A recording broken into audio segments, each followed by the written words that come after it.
আসসালামু আলাইকুম। আমরা আসছি আজকে ডিম নিতে ফার্ম। এটা হচ্ছে একটা ফার্ম। এখানে ডিম কিভাবে বিক্রি হয় দেখেন। আপনি দেখবেন না কে বিক্রি করতেছে বা কেমনি কি। এই যে একটা ফ্রিজ, এই ফ্রিজে আপনার ডিম রাইখা দিছে। আর আপনি টাকা দিয়া ডিম নিয়ে যাবেন। একটা লোক নাই আশেপাশে, দেখেন একটা লোক নাই। ফার্ম। সো এটা কি বলছে দেখি। দেখেন ক্যামেরা দিয়ে রেকর্ডিং হচ্ছে, ওই যে ক্যামেরা ওইটা দিয়ে রেকর্ডিং হচ্ছে। সো আমরা এটা খুলি। পয়সা পড়ে গেছে। সো এই যে এটা জাস্ট খুললে আপনারা দেখবেন এই যে এখানে দাম লেখা আছে 6টা বা $6, 12 পিসের দাম $6। সো এই যে এটা হচ্ছে আমরা নিচ্ছি এখন।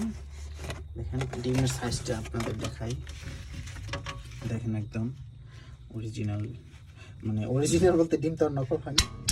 এটা হচ্ছে এই ফার্মের ভিতর থেকে হয় না, এখানে জাস্ট রাখে। না এটা নিও না।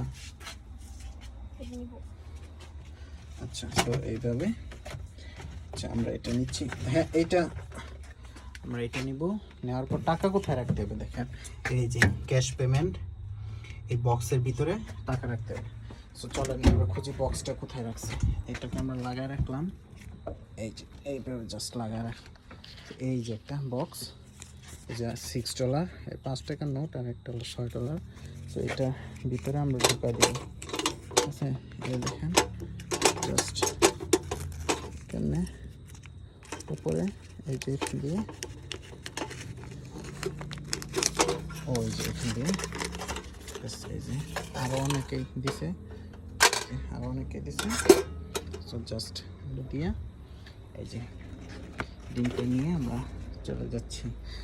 এইভাবে ফার্মার্সদের বাসা থেকে ডিম কিনতে হয়। আপনি টাকা না নিয়ে গেলেও, না দিয়ে গেলেও আপনাকে কেউ বলবো না যে টাকা দিছে কি দিছেন না। সো এই আর কি। সো ডিমটা বাড়িতে রেখে দিই।